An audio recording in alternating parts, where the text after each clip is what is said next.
Buenos días, mi nombre es José Luis García, soy residente de primer año del Servicio de Medicina Interna. El día de hoy me toca compartirles el seminario titulado Manifestaciones musculoesqueléticas de la diabetes mellitus. A modo de introducción, el contenido lo dividí en estas partes.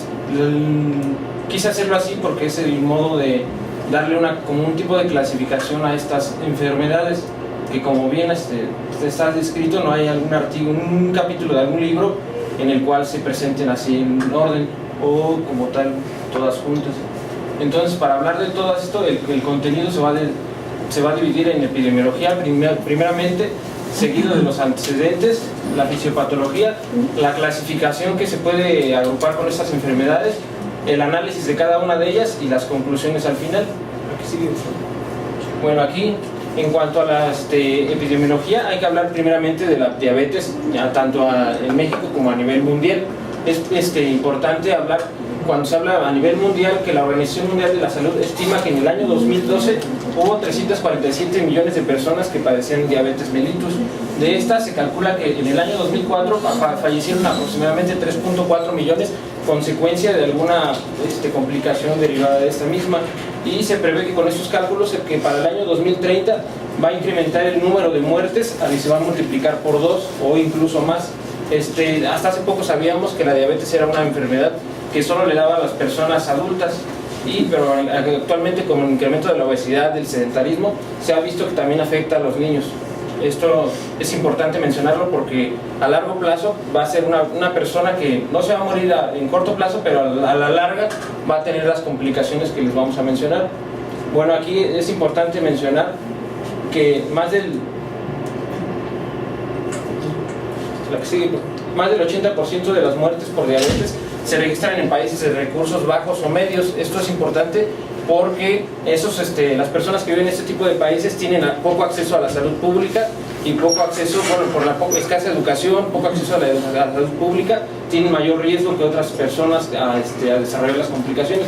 De las siguientes personas van a ser la mitad, un poco más de la mitad corresponden a mujeres, y finalmente de las personas que tienen diabetes, el 90% se debe su enfermedad a sobrepeso y a inactividad física. Esto, pues, a final de cuentas nos traduce que las personas que tienen diabetes mellitus tienen el doble de riesgo de morir por alguna causa secundaria a esta que una persona que no la tuviera. Aquí sí. Bueno, aquí la Federación Internacional de la Diabetes también demuestra cifras similares a las que les comenté de la OMS, y ellos previenen que para el año 2012 también había 371 mil millones de personas con diabetes, y para el 2030 sus pronósticos es que se van a alcanzar los 552 millones. Simplemente a nivel mundial, México ocupa el 6º lugar en número de personas que tienen ya diabetes mellitus. Podría ser incluso mayor en caso de que, porque se dice que la detección no es, como es una enfermedad silenciosa, hay muchas personas atrás de este número que todavía no se diagnostican. 4 de cada 5 personas con diabetes viven en países de ingresos medios y bajos, y la mitad de estos pacientes van a morir en menores de 60 años. Esto es muy importante porque todavía son personas con esperanza de vida prometedora y que todavía tienen un incremento, todavía podrían estar incluidas en el grupo laboral. La que sigue. Bueno, aquí también, en el año 2012 la diabetes causó a nivel mundial 4.8 millones. Esto, era entre personas de 40 a 59 años de edad, como les comenté. Es una enfermedad que sus complicaciones van a afectar al grupo laboral y al grupo de personas que todavía se consideran productivas. De esta enfermedad es impresionante porque el total del gasto sanitario que se ocupa mundialmente en esta enfermedad es demasiado. Simplemente en servicios de salud, en costos con la familia, en relación a la propia enfermedad, en la propia persona, cómo la percibe, se gasta esta cantidad, pero a nivel mundial, y se dice que en el 2012 esta cantidad representó el 11% del gasto sanitario total de todo el mundo en adultos de 20 a 79 años. Y aparte de esto se va aumentando, de que 78 mil niños desarrollarán diabetes tipo 1 cada año. Esto va a incrementar más la cifra y va a incrementar más los gastos sanitarios a lo largo y la discapacidad física. Ahora hablando aquí de diabetes en México específicamente, en números hablando, en México también es algo similar. Se encuentra que está entre las principales causas de muerte en México y que la proporción de adultos con diagnóstico ya de diabetes hasta el año 2012 era de 9.2%, de acuerdo a la Encuesta Nacional de Salud y Nutrición. Esto previamente se ha habido que una tendencia hacia la alza desde el 2000, que fue de 4.6, hacia el 2006 de 7.3, actualmente está en 9.2. Esto pues está incrementando la prevalencia. La que sigue, por favor. El gasto total en México es al año de 3.430 millones de dólares solo en su atención y en diagnóstico y manejo de las complicaciones. Aquí, bueno, de las 9.2% de los mexicanos que ya tienen diagnóstico de diabetes, solo el 80% recibe tratamiento. Se puede decir que es una cantidad elevada de pacientes que ya tienen tratamiento, pero aún así se ve que el control metabólico de aquellos es escaso a pesar de tener su tratamiento. El 13% reciben insulina y se puede decir acá también que tienen riesgo de presentar complicaciones, riesgo alto y riesgo muy alto de presentar complicaciones, el 50%, esto basado en la hemoglobina glucosilada, que puede estar arriba de 9, y esto representa un riesgo muy alto de presentar complicaciones. Incluso en este 80% ya algunos ya reciben insulina y de ellos algunos están sin control. Bueno, aquí también se ha visto que está asociado con otras enfermedades y que, como les mencioné, ya las enfermedades a largo plazo, las complicaciones de la diabetes ya en algunos ya se está presentando. Bueno, la norma oficial mexicana número 15, la que se dedica a la detección y tratamiento de la diabetes, menciona que los porcentajes de la población que realizan revisión de un control de hemoglobina glucosilada y revisión de los pies con microalbuminuria es muy poca, y la norma oficial mexicana recomienda que por lo menos una vez al año se debe hacer esta detección, pero no se cumple. Entonces ahí atrás de todo esto viene una cantidad de pacientes que no están diagnosticados aún y que tienen riesgo de tener alguna complicación derivada de esta enfermedad. Bueno, aquí desde que se descubrió la molécula de la insulina en 1921, que por el profesor Charles Batting y Frederick Best, que cuando aislaron la molécula fue un cambio radical en esta enfermedad, ya que desde que esto pasó, de ser personas que tenían la esperanza de vida reducida completamente a la muerte, fue un cambio radical en la enfermedad, y hasta el día de hoy, podemos encontrar que el desarrollo de la enfermedad, con el desarrollo en el tratamiento de la enfermedad, va siendo tal que a la larga va a ser una enfermedad que va a tener una esperanza de vida muy larga, pero nos vamos a presentar las siguientes complicaciones que, como ya son bien conocidas, influyen en el paciente. Por ejemplo, para que una persona presente diabetes no solo es que no haya comido bien, que haya tenido sobrepeso, influyen factores como la edad, la familia, el tipo de alimentación, la carga social, la carga laboral. Eso va a influir en todo y al final el resultado va a ser el mismo, que a largo plazo va a tener complicaciones el paciente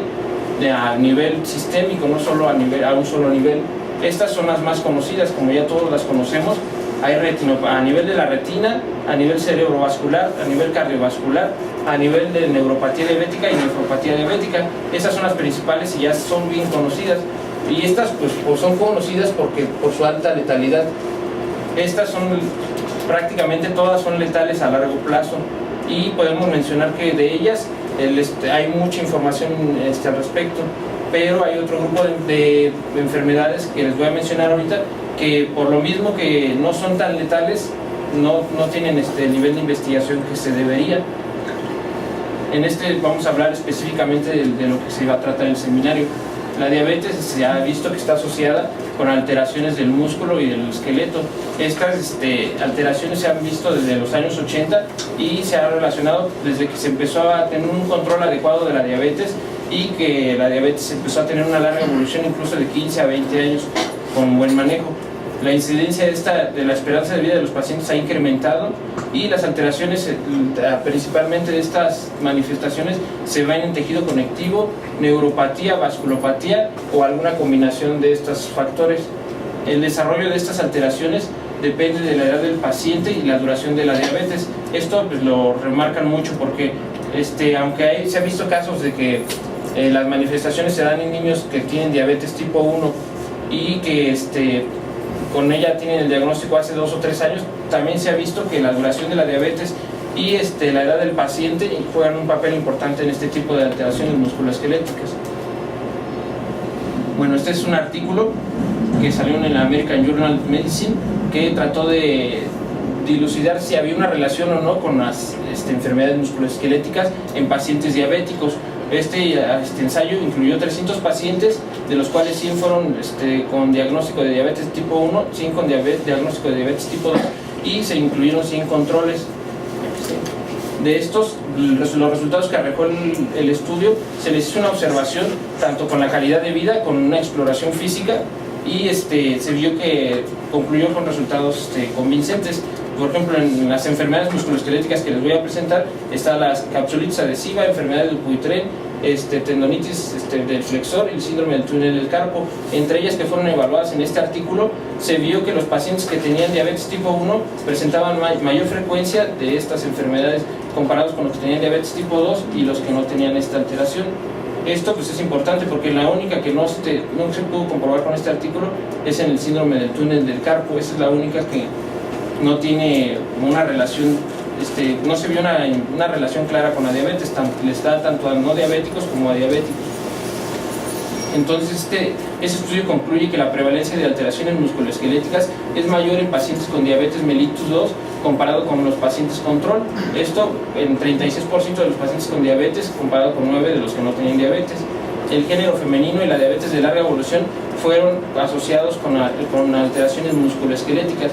Todo lo demás que se evaluó en este artículo, que fue la hemoglobina glucosilada, la retinopatía, nefropatía y alguna otra complicación, no se vio que hubiera una relación directa con esto.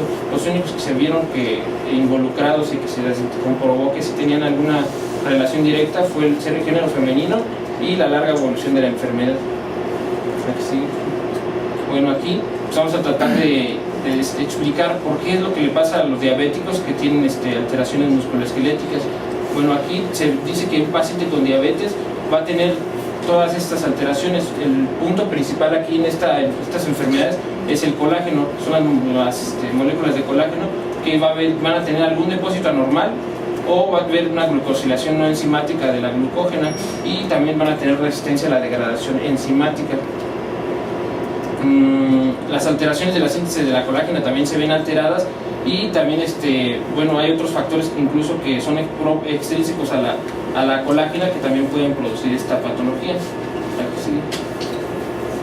Bueno, aquí como tal les traté de describir en una tabla cuáles son las alteraciones que se pueden encontrar asociadas a la diabetes y que son varias. Hay muchas más, pero las que se ha visto más relación específicamente con la diabetes son estas de aquí.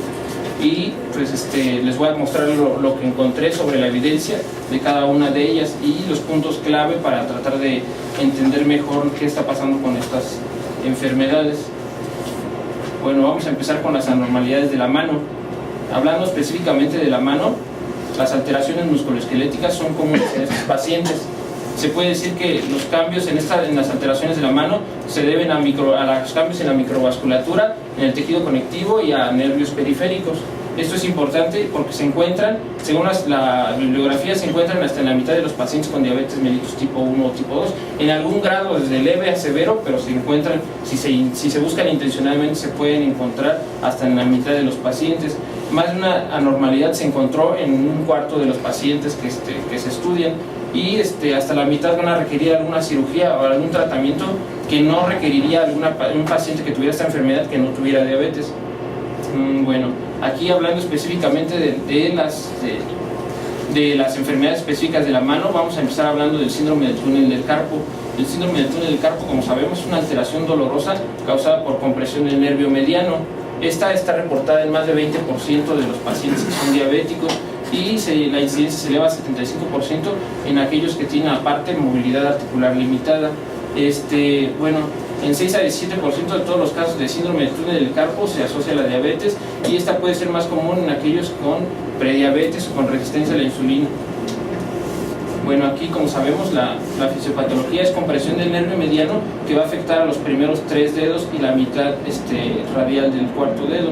Esto puede causar parestesias, dolor o alguna otra alteración o inmovilidad. Esto, las causas conocidas que son, por ejemplo, en esta enfermedad hay causas que probablemente sean conocidas y probablemente que no tienen relación directa. Entre ellas se ha relacionado la diabetes, la obesidad y a la artritis reumatoide como causas conocidas y tratables del síndrome del túnel del carpo antes de llegar a la cirugía. Pero aquí es importante mencionar otra cosa, que no garantiza que mejoren con el control de la glucosa o con el control del sobrepeso. Esto solo es una teoría y nada más es así. De hecho, en una bibliografía que leí, dice que los que tienen diabetes y túnel del carpo tienen más, es más severo su cuadro y necesitan cirugía con más frecuencia que los que no tienen diabetes. Bueno, aquí es importante que en el tratamiento debe ser prevención. La prevención de esta enfermedad pues depende de la causa que la ocasionó. En el caso de los diabéticos, pues debe haber un buen control glucémico. Se pueden utilizar algunas otras técnicas como infiltración de esteroides, pero en algunos casos que ya son más avanzados o que no revierten con esta técnica, lo que se propone siempre es el tratamiento quirúrgico, que es la liberación del túnel para liberar la compresión. Aquí lo que nos debemos hacer la pregunta es si en los pacientes diabéticos estas técnicas van a funcionar igual que en los que no son diabéticos. Pues aquí encontré dos estudios, que uno es de cirugía de mano. En este estudio fue una serie prospectiva de 35 pacientes diabéticos, que eran 15 con diabetes tipo 1 y 20 con diabetes tipo 2, y 31 pacientes no diabéticos, que fueron los controles. Entre todos ellos ya tenían diagnóstico de síndrome de túnel del carpo, pero se excluyeron causas extrínsecas. Por ejemplo, en ellos que no tuvieran diabetes se determinó que fue idiopático, no se encontró alguna otra causa. Y los pacientes diabéticos, pues se concluyó que ellos probablemente tenían la enfermedad por la diabetes. El seguimiento se hizo desde el preoperatorio hasta la semana 52, y pues esto lo que evaluó fue la función sensitiva con el monofilamento, la función motora, la función del dolor y la intolerancia al frío. A ver, la que sigue, por favor. Aquí en esto lo que encontraron en el estudio fue que a nivel de la prueba sensitiva con monofilamento mejoraron los no diabéticos y los diabéticos, todos mejoraron. El tipo de diabetes influyó, pero sí mejoraron todos. Tanto a nivel basal, que era de 10 en los no diabéticos, mejoró la sensibilidad hasta 24, y en los diabéticos de 7 mejoró a 25, o sea, sí tuvieron una mejoría a nivel sensitivo. Aquí sigue, por favor. A nivel de la fuerza también hubo una mejoría en los no diabéticos comparado con los diabéticos. Aquí sigue, por favor. En la prueba de dolor, que fue también una prueba que se les evaluó, a nivel esta fue controvertida porque al principio ninguno casi manifestaba dolor. A la mitad del seguimiento muchos manifestaron dolor, pero al final volvieron a la normalidad, se quedaron asintomáticos. Entonces en los pacientes diabéticos también ocurrió algo similar. La que sigue, por favor. Aquí en la intolerancia al frío, que fue otro valor que ellos midieron, pudieron ver que los pacientes que no eran diabéticos mejoraron su tolerancia al frío comparado con los pacientes sintomáticos con diabetes mellitus. De estos, muy pocos mejoraron la tolerancia al frío.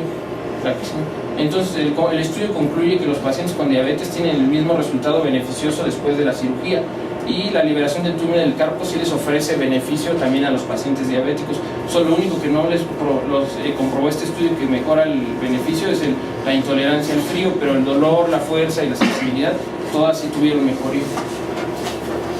Bueno, este es otro estudio también, pero con los mismos pacientes, pero en ellos se evaluaron con electromiografía para ver la conducción nerviosa y la conducción sensitiva. Esto pues igual con los mismos pacientes, igual el mismo tipo de estudio.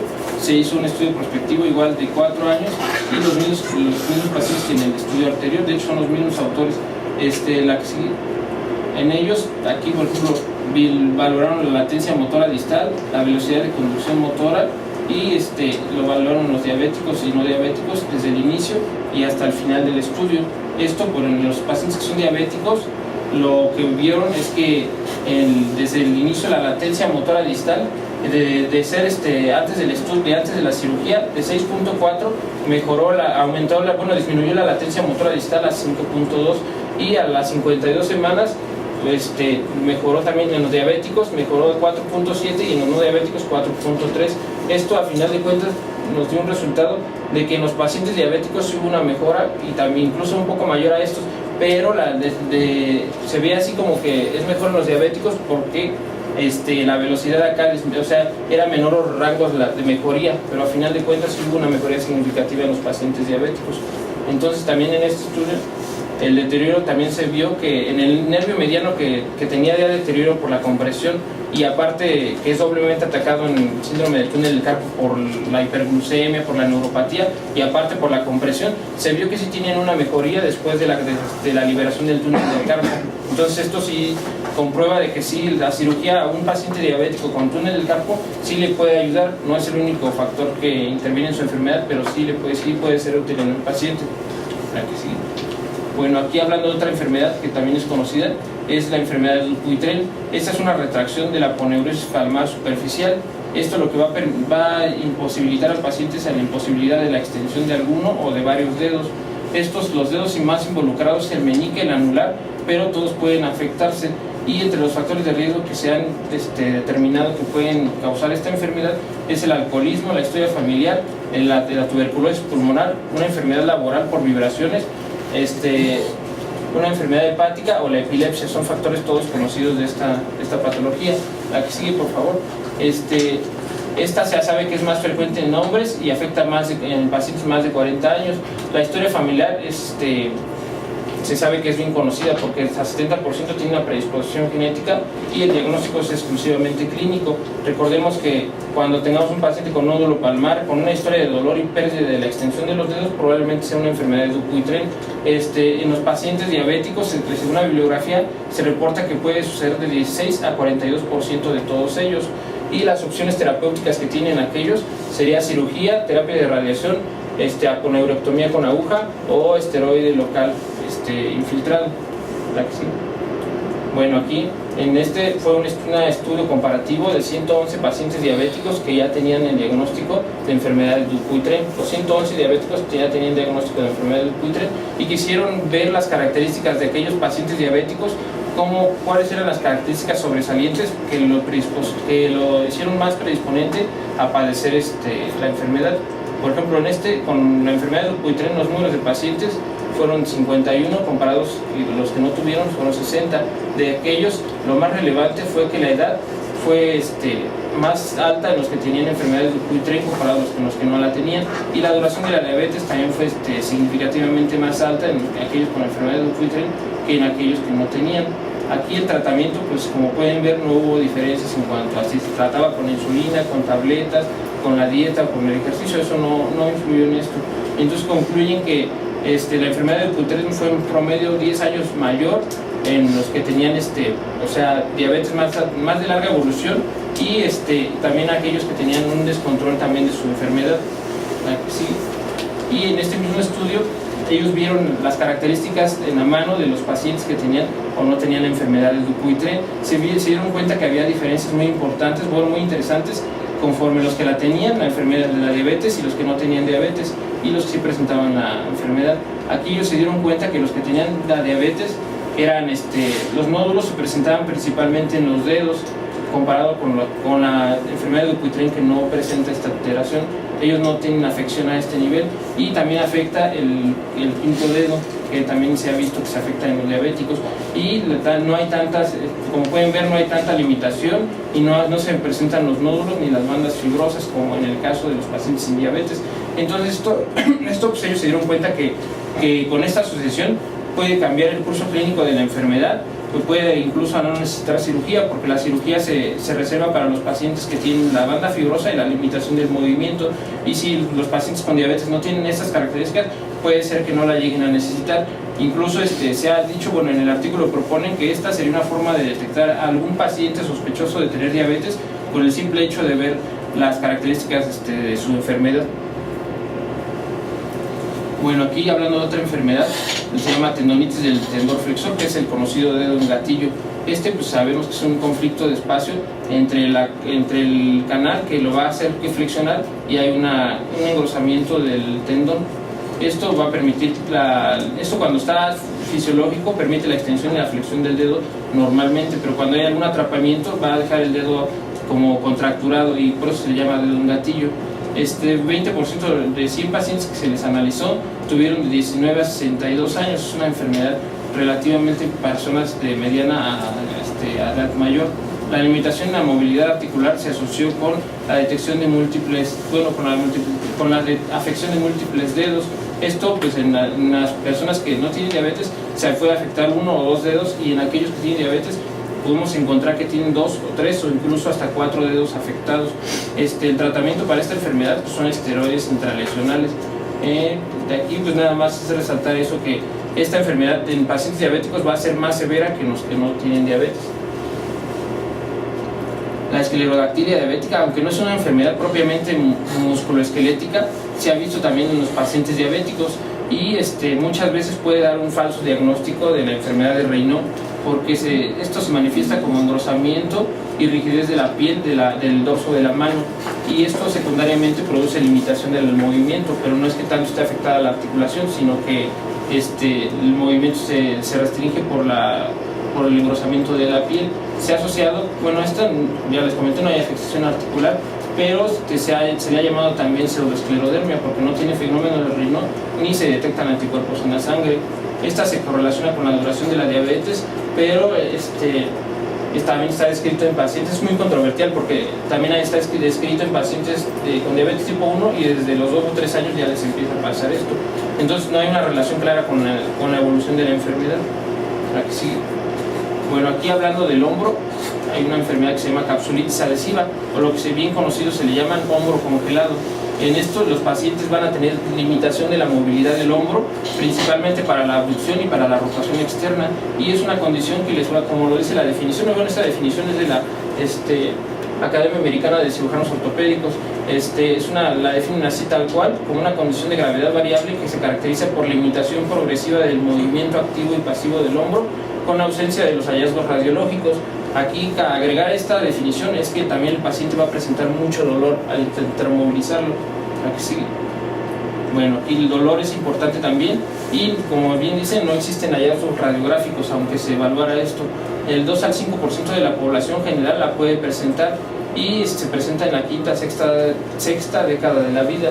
Esto pues, es importante porque, como ya les he mencionado, es un grupo de la población que todavía tiene una esperanza de vida muy prolongada y que pueden sufrir complicaciones si no se tratan, y de hecho se debe de tratar. Se dice que la mayoría de las veces es unilateral y afecta al brazo no dominante. Aquí el 40% se ha referido que tiene síntomas persistentes más allá de 3 años, el 15% presenta discapacidad a largo plazo, y se ha relacionado una relación hombre-mujer de 1.6 a 1.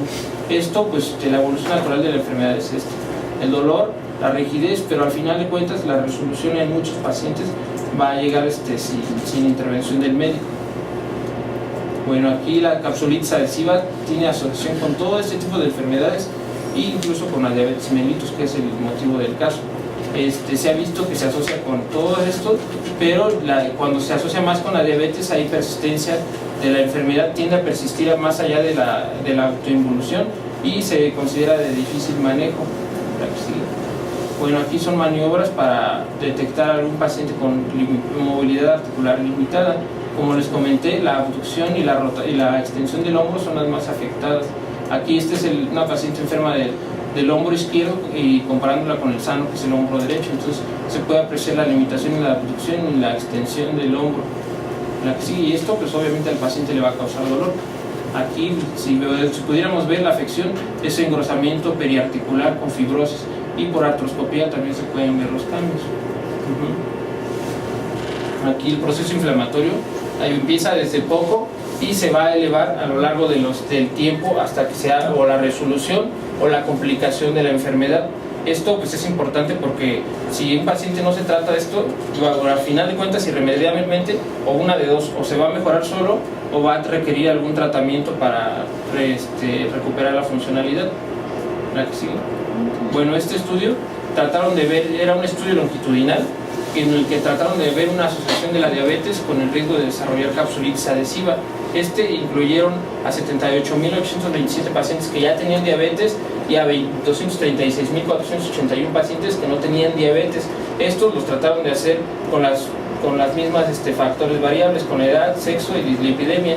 De aquellos que ellos concluyeron que en su estudio, que de los 78.827 pacientes ya diabéticos, 946 presentaron capsulitis adhesiva. y esto representó un 1.2% de todos los pacientes, comparado con los que no tienen diabetes, que representaron 2.254%, representó el 0.95% de los pacientes. Entonces esto quiere decir que el riesgo relativo de desarrollar capsulitis adhesiva del hombro y para el grupo de diabetes contra el grupo de no diabetes es 1.33% más para los diabéticos que para los no diabéticos. El riesgo ajustado ya por edad, sexo y dislipidemia incluso también lo mostró, de 1.33% de riesgo mayor para los que son diabéticos.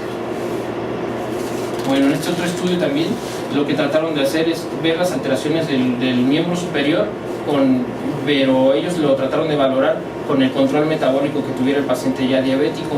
En ellos integraron 50 pacientes diabéticos tipo 1, 50 pacientes diabéticos tipo 2 y 100 controles. Aquí lo que se evaluó fue, primero que nada, fue la comparación entre la diabetes tipo 1 y diabetes tipo 2 en las alteraciones del hombro y de la mano, y posteriormente ya compararlo con los controles a ver si había alguna diferencia entre la prevalencia de estos dos comparada con esta, y se evaluaron además los registros de hemoglobina glucosilada y las complicaciones que tuvieran asociadas. Entre ellos, los resultados que arrojó el estudio fue que la afectación de la extremidad superior en los diabéticos fue de 75% comparado con los controles, que fue de 53%. Sí hubo una diferencia en frecuencia de la capsulitis adhesiva en los pacientes diabéticos. Y de todas las alteraciones que puede presentar el miembro superior, las más frecuentes fueron la capsulitis adhesiva y la tenosinovitis. Esas fueron las más frecuentes. Ahora, hablando ya de estos dos, las complicaciones, la hemoglobina en los que eran diabéticos y las complicaciones en la diabetes también tuvo resultados. En los pacientes que no tenían alteraciones, tenían la hemoglobina en promedio de 8. En los que tenían incluso alteraciones en mano y en hombro, tenían la hemoglobina hasta arriba de 9. Esto quiere decir que el control de hemoglobina glucosilada nos puede predecir qué pacientes van a tener una o dos complicaciones. Entre más elevada está la hemoglobina, se ve la relación con una articulación, con una mano o con las dos manos y las dos articulaciones, tanto a mano como a hombro, y con las complicaciones que ya presentaba el paciente diabético. Por ejemplo, aquí vieron el porcentaje de complicaciones que tenían los pacientes, y los que no tenían alteraciones, que tenían alteraciones del hombro, de la mano y el hombro, y bueno, aquí de la mano y aquí de la mano y el hombro. Se dieron cuenta que los que tenían alteraciones de la mano y el hombro tenían complicaciones del 75% de los pacientes extraarticulares, como puede ser retinopatía o neuropatía. Así. Bueno, antes concluyen que la alteración en la mano y el hombro es muy común en la diabetes mellitus, y esta se asocia con un peor control glucémico y con las complicaciones, como en este caso las más frecuentes fueron retinopatía y neuropatía. Esto pues es importante porque un paciente que tengamos con alguna característica de esta, que tenga afección a 2 niveles, es un punto de alarma para hacer algo con ese paciente, porque no se va a morir a lo mejor de la afección articular, pero estas otras alteraciones sí lo pueden matar. Entonces es importante conocer esa relación, ese vínculo. Bueno, aquí en el tratamiento de esta enfermedad de la capsulitis adhesiva del hombro, como les comenté, es una enfermedad autolimitada, pero sí se les debe de dar tratamiento porque es dolorosa y tiene limitación física. Entonces se vio que en el otro estudio que hicieron, se vio que la inyección de esteroide más la terapia física puede ser más efectiva que una terapia física sola. Esto, a final de cuentas, pues concluye en eso, pero a los 12 meses todos los grupos diabéticos y no diabéticos tenían el mismo resultado si no les hacías nada. O sea, al año ya todos te había disminuido su sintomatología, habían mejorado. Lo único que hizo la esteroide y la terapia física fue acortar el tiempo de sintomatología. Entonces aquí ellos lo que hicieron fue que 93 pacientes con diagnóstico de capsulitis adhesiva de menos de 1 año de duración los incluyeron y les hicieron un cuestionario que es un índice de discapacidad y dolor en el hombro. A los 6 meses vieron que los que mejoraron fueron los grupos 1 y 2, que eran los que les inyectaban esteroide y les daban terapia física, o a los que les daban esteroide solo. Y los que no tuvieron diferencia fueron el 3 y el 4, que fue la inyección con placebo de solución salina más terapia física, y la inyección de solución salina. Esto quiere decir que la terapia física sola no funciona. Lo que sí nos puede funcionar en algún momento es la inyección de esteroide más terapia física.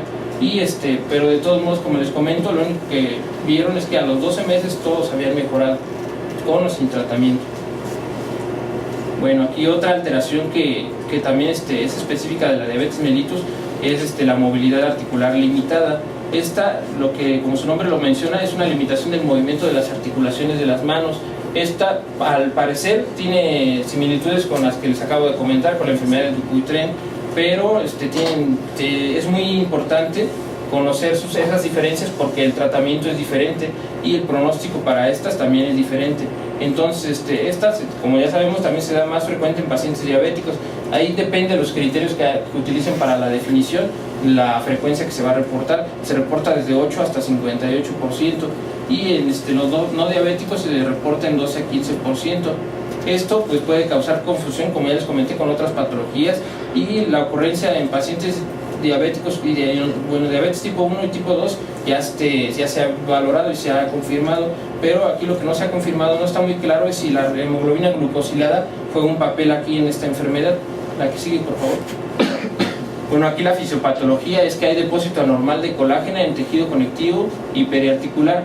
La glucosilación enzimática de la colágena también juega un papel importante en esta enfermedad, y la microangiopatía y neuropatía puede contribuir a contracturas por fibrosis y desuso. Esto quiere decir que a largo plazo el daño se va acumulando y se va a tornar irreversible. La que sigue. Bueno, las características clínicas de esta enfermedad es que va a haber disminución de la movilidad y va a haber menos dolor que en otras afecciones de la mano, y las contracturas van a ser más distales comparadas con otras alteraciones, y va a afectar de 4 a 5 dedos. Esto lo podemos también sospechar porque no van a presentar bandas o nódulos en la palma de la mano. Bueno, aquí hay dos pruebas que son específicas para esta enfermedad, que es la movilidad articular limitada, que es el signo de la oración, y el signo de la mesa plana. Si el paciente tiene esta característica, que no puede presionar la mano firmemente contra una superficie plana, como en este caso, o que al momento de realizar la unión de sus dos palmas no pueda unirlas completamente, se dice que son positivos, y esto es muy sugestivo porque el diagnóstico es clínico. Entonces, estas enfermedades, pues como sabemos, tenemos que hacer el diagnóstico diferencial con las otras que les comenté, que sí tienen un tratamiento y sí pueden mejorar con el tratamiento. Esta, como les comenté, el tratamiento de estas, aunque se les dé, es progresiva la enfermedad y va a tener poco resultado con el tratamiento. Bueno, aquí nada más se los comento porque aquí hay literatura que viene, que es muy variable, y la poca que hay mencionan que algunos estudios mencionan que hay mejoría con el control glucémico, y algunos otros mencionan que no existe ninguna mejoría cuando se hace un control glucémico. Entonces hacen falta estudios que determinen si es útil o no el manejo de la diabetes intensificada para este tipo de pacientes. Aquí sigue, por favor. Bueno, aquí se debe realizar, aunque no se haya comprobado por medio de estudios, se debe realizar un adecuado control glucémico y se debe incluir fisioterapia, terapia ocupacional. También se ha visto que el tabaco juega un papel fundamental en esta enfermedad y se debe abandonar. En algunos lados mencionan que la penicilamida, que es que inhibe el entrecruzamiento de la colágena, podría funcionar, pero no se utiliza en la actualidad, y como les comenté, tiene una tendencia hacia la irreversibilidad.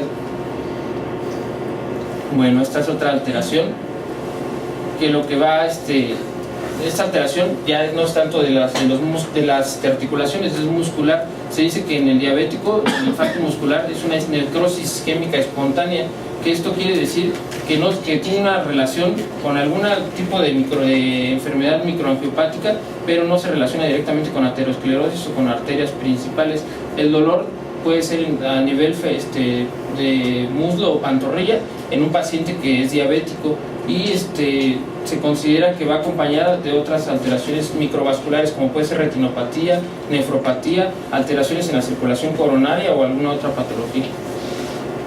Bueno, aquí esto afecta a pacientes que están en larga evolución y con mal control glucémico, como en todas las que les había comentado.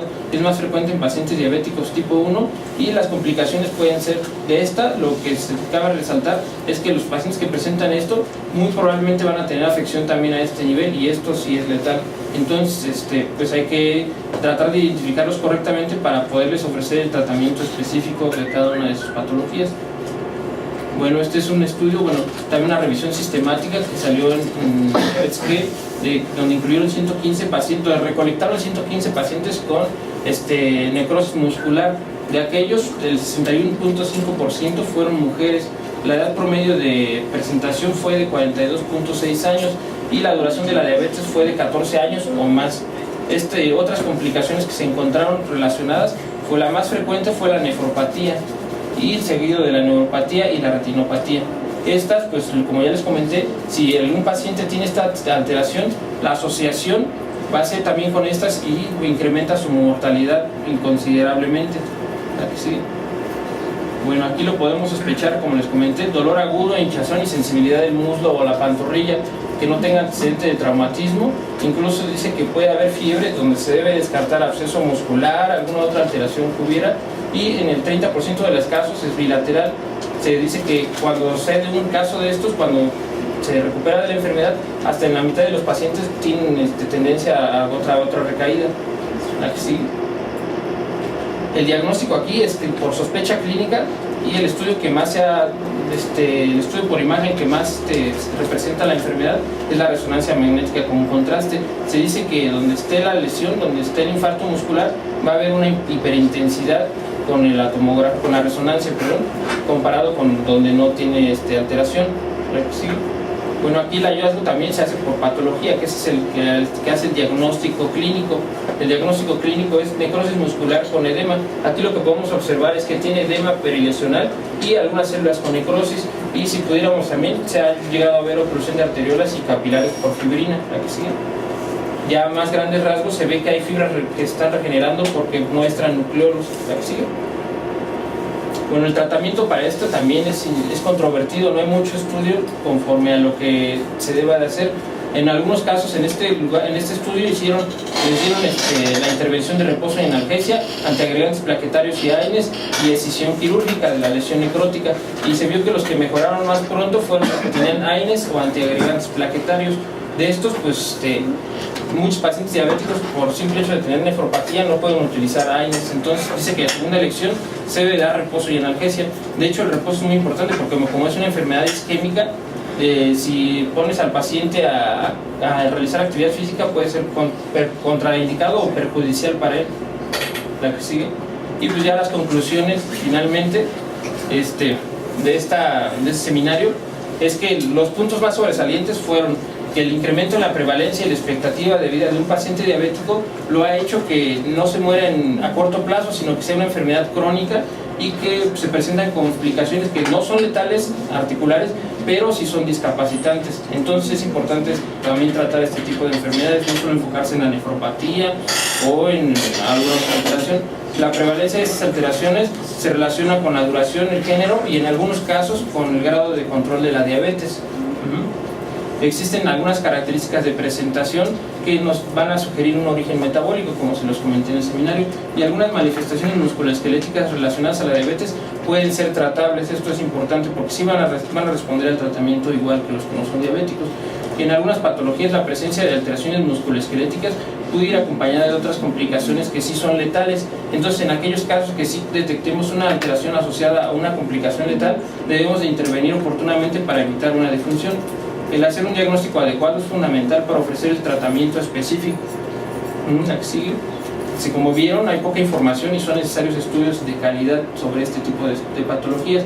Un adecuado control metabólico de la diabetes puede disminuir o retrasar la aparición o la severidad de ciertas alteraciones musculoesqueléticas. Y ya sería todo. Muchas gracias por su atención. En la parte en la que comentaste acerca de los pacientes que evaluaron por velocidad de conducción nerviosa, diabéticos y no diabéticos, que tanto mejoraban con la liberación quirúrgica y no lo mencionaste, y es lo que quiero preguntarte. ¿Esto correlacionó con síntomas? Sí, porque en el estudio que les comenté de la velocidad de conducción, uno previo que había respecto al que les comenté era de clínica, entonces sí correlacionó con... Pero ese estudio en particular sí. Sí. Porque ellos evaluaron nada más la velocidad de conducción, el cambio.